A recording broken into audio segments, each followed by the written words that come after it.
Holy One, bless us this day and every day as we seek to be your people. Amen.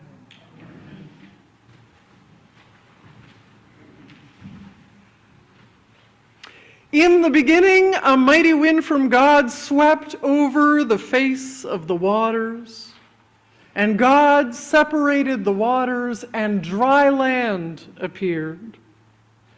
Later, God made a covenant with God's people, and God was faithful.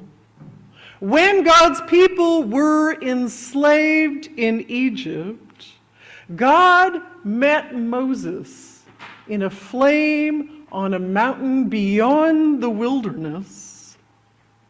We are told that God remembered God's people. And when Moses asked, "Who is it that I should say sent me?" God replied, "I am that I am." Or simply, "I am." From Egypt, God led God's people out of slavery and death and parted the sea so that they could enter into new life. God guided God's people as smoke and flame and sent manna into the wilderness to feed them. Moses encountered God on the mountain again and was given the 10 Commandments, SOPs, standard operating procedures for God's people. Elijah went up that same mountain, and there were earthquakes and wind and fire. And God was in a still, small voice, reminding Elijah that he was not, in fact, alone. In Matthew, in the wilderness, Jesus has just fed the masses, sent his disciples out onto the sea, and they are foundering in wind and waves. Jesus goes up a mountain and then comes to his people as they are fighting a storm, and they are terrified. And right away he says, "Take heart, it is I."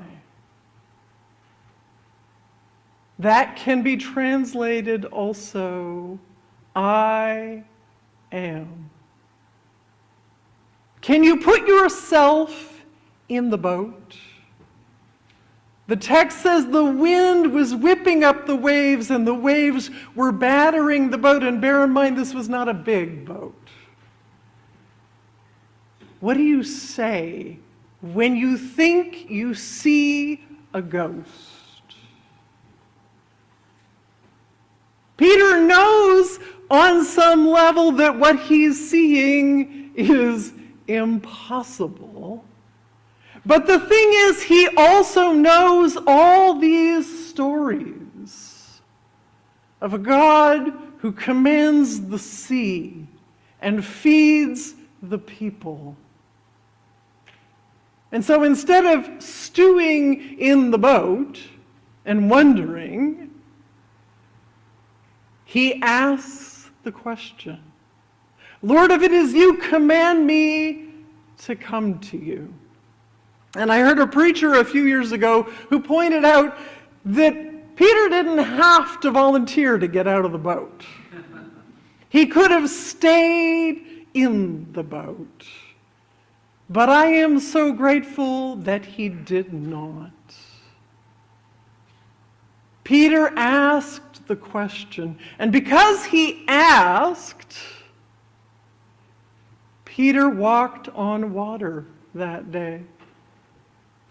He walked on water, and then he noticed the wind and the waves again, and he started to sink. And he said, "Lord, save me."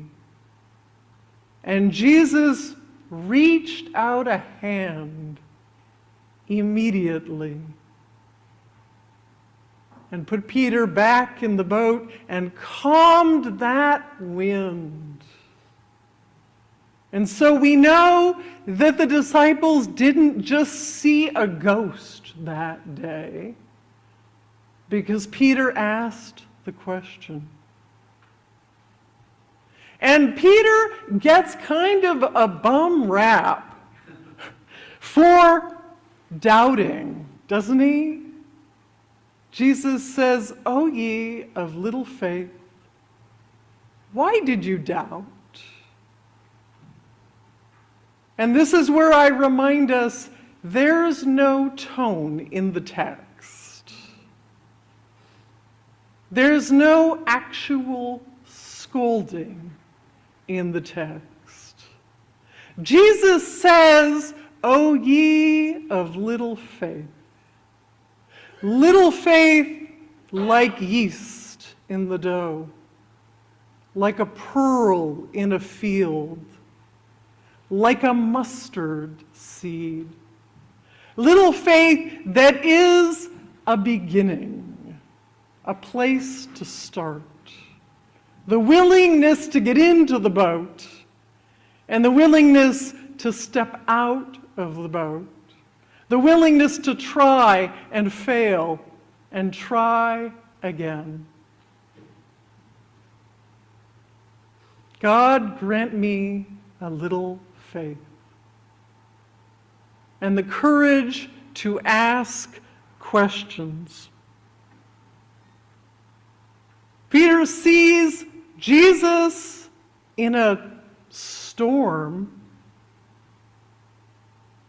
And here's what he doesn't do. He doesn't say, "Ooh, magic genie, could you please transport us comfortably to land?"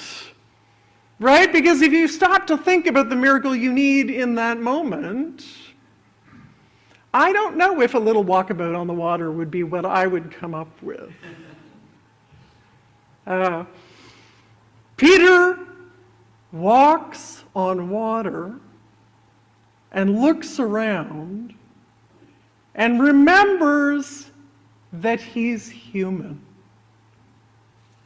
And there, I think, is probably some fear in that, but there might also be a helpful humility in that, right? Because as humans, we have real fears and we also have real limitations.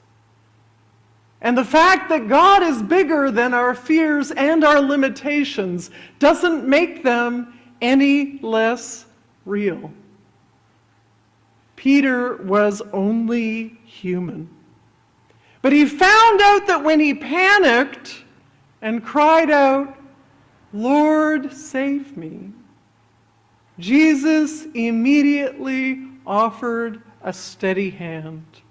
And I think there is a kind of inspiration in the asking.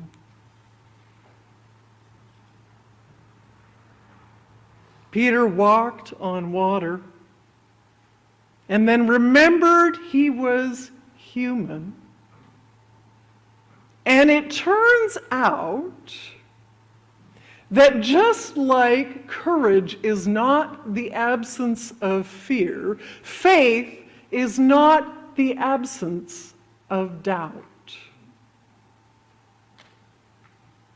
Faith doesn't stop, or doubt doesn't stop faith, and doubt also definitely doesn't stop God. Faith is the act of following in spite of the fear and in spite of the doubt. And the promise here is that the God who formed creation and called God's people out of slavery and death into new life calls us too. And when we call out, "Lord, save me,"